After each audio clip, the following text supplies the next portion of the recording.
What's up, guys? UFC 280 this weekend, live from Abu Dhabi, Etihad Arena. Charles do Bronx Oliveira versus Islam Makhachev for the vacate lightweight championship.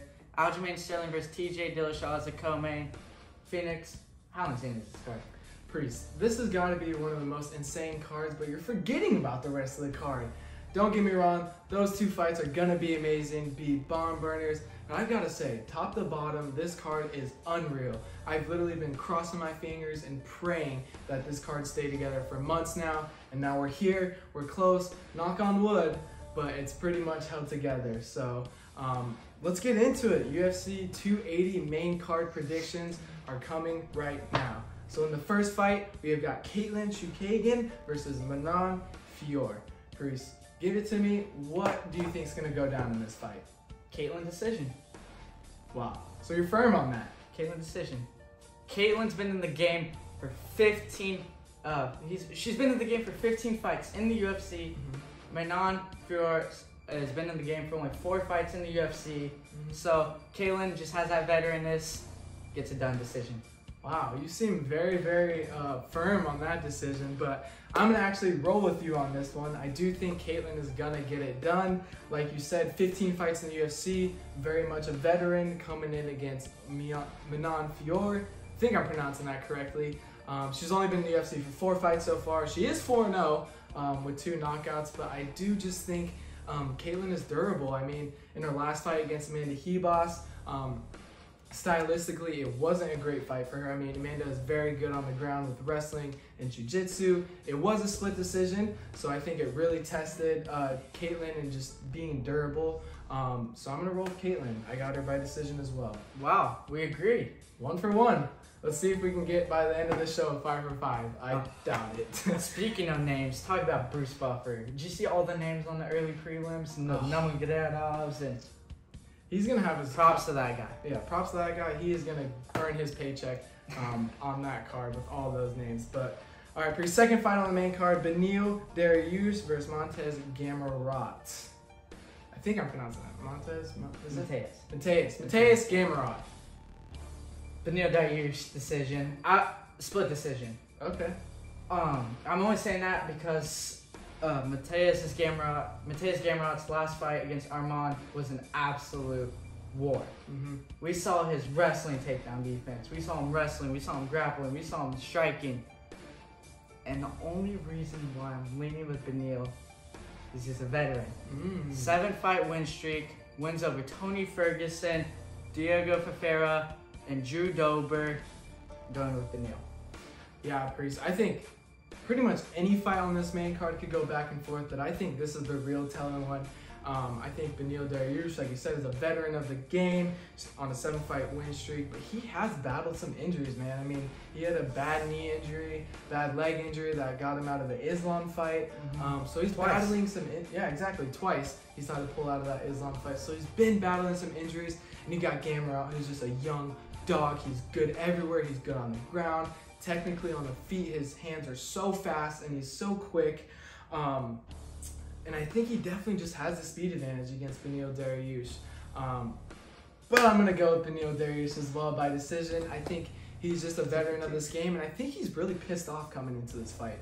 I think he really feels disrespected that he got leaped for the vacated title fight against when it was Charles and Michael Chandler. He thinks he got leaped again with Islam getting the title before him. So I think he's just really looking forward to making a statement and saying, no, this is my title shot. F the Chandler and Poirier fight. Like, after this fight, I am making a name for myself and I am getting that title shot. So I'm rolling with Beneil Dariush by decision as well. We both picked the same people, Phoenix. Wow, we are 2 for 2. No kidding, I came into this, I thought we were going to be opposite on every fight, because that's just how we are. Literally, every card we watch, we're always going back and forth on who we got to pick. So, damn, 2 for 2 is pretty good so far. I thought hands were going to be thrown, but I guess not. We'll see in this next fight, because this next fight is very, very hard to pick, I've got to say. Petr Yan versus Sugar Sean O'Malley. Priest, give me the details. Give me what you think is going to go down. I'm so excited for this fight, Phoenix. Sean O'Malley, 15-1 in the UFC, 13 wins by KO. KO over Petr Yan I'm rocking with Sugar Sean. Really? Yes. Sugar Sean. Well, Priest, we were 2 for 2. We are now 2 for 3 because I am rolling with Peter Yan.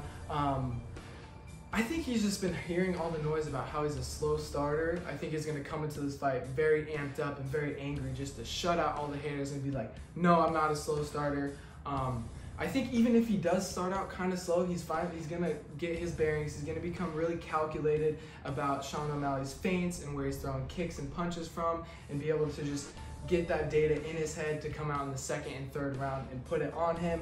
So I'm going to rock with Peter Yan, also by decision. I think this is going 3 rounds. And he's just going to get it done against Sean O'Malley. Sean O'Malley, he's a little too young. He's ranked 13th right now. The first time he got a real tough fight, he lost to Rivera. Granted, that was an injury leg kick. He got kicked to that nerve that shut down. But that was done by Chito Vera. So I'm rocking with Peter Yan. Another reason why I'm rocking with Sugar. I gotta out-one Phoenix right here. He can't be. Peter Yan gets frustrated by footwork. Okay. His only two losses been to Aljo. Aljo frustrated with the footwork in the second fight, and Sean O'Malley is a master at footwork. The dude's doing in between the legs, dribble, jump shot, jabs, right hooks across the body.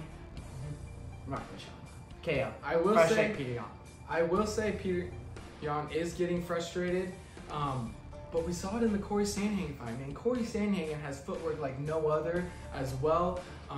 He did look very good. Corey Sandhagen looked very good in the first round against Peter Yan, but I think he's just so mentally smart at this game. I think he really picks up on tendencies of where they're throwing punches, what openings he has, and I think after the first round, he really just learns from that first round and starting off kind of slow. So I do think if he does get behind against Sean O'Malley and gets kind of caught up in the footwork, second and third round, he's going to pick up on his tendencies, and I think he's just really going to put it on. I think he's going to throw a ton of leg kicks because say what you will about the Pedro Munoz and Sean O'Malley fight, he did land some good leg kicks against Sean O'Malley. So I'm going to rock with Peter Yan just because of that.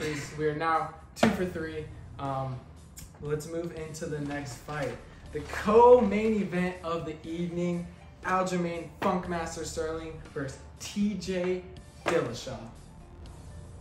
Aljo submission, rear naked choke, round 1. Oh my god. You are so firm on your picks today. Aljo is a master at the rear naked choke. 8-0. He has 8 wins by submissions. Okay. So I'm rocking with Aljo submission, rear naked choke, round 1. Wow. Very firm on that pick, Priest. I'm actually going to go against you once again, and I am rocking with TJ Dillashaw.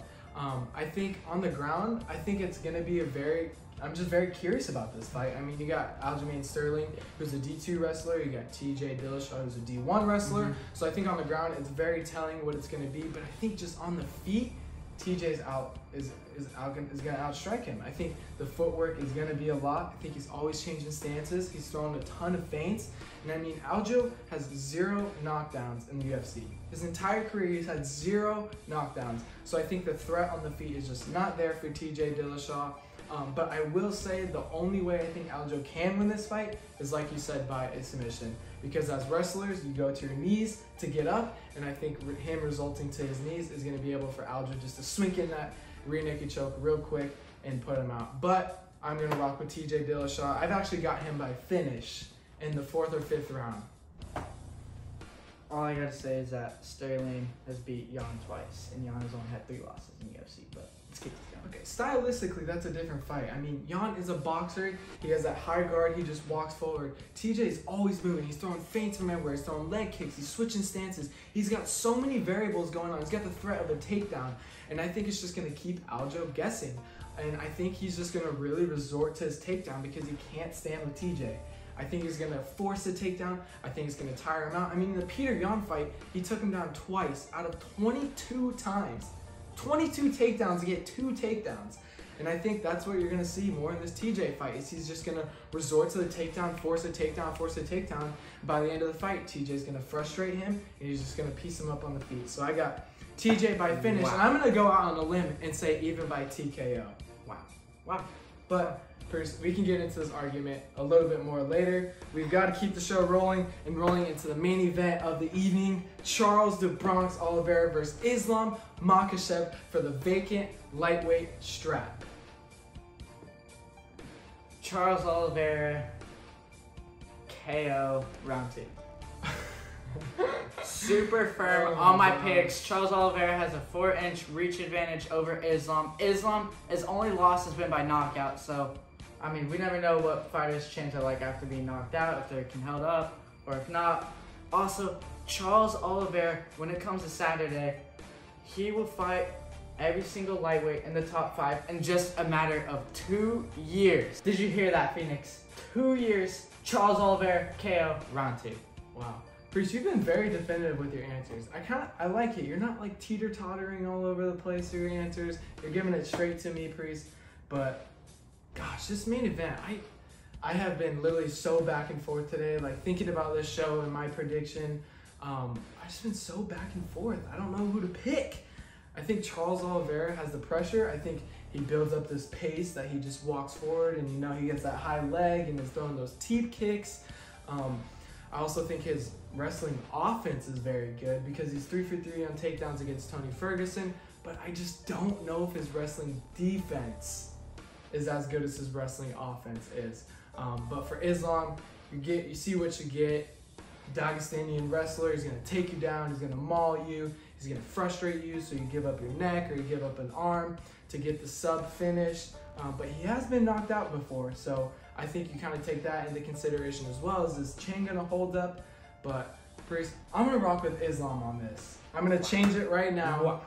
Walking into our studio, I have had Oliveira all day, but I'm gonna flip it right now. I'm gonna go Islam because I think we're in this new era of the UFC for the specialists. I mean, back in the day, you kind of saw everyone could kind of do everything. They could wrestle a little bit, they could strike a little bit, they could jiu-jitsu a little bit. But I think we're in this new era of just specialists and just dominating everyone with your specialist. And I think his wrestling is obviously way better than Charles Oliveira is. So I think he's gonna get it done. And I'm gonna go on a limb. I think he's gonna get it done by finish. I think he's just gonna really frustrate Oliveira. I think Oliveira's gonna stuff the first couple of takedowns, but once you get to that 3rd and 4th round where the cardio becomes a factor, I think he's gonna get the takedown, and I think he's not gonna be able to get up. So I got Charles Oliveira. Oh, see, I'm already saying the wrong one. I've got Islam Makhachev by finish. What do you think about that one? I don't like it. I don't like it. You haven't liked my last 3 picks. We might get in a fight, folks, but you heard it here first. Those are our predictions for UFC 280, Charles Oliveira versus Islam Makhachev in Abu Dhabi.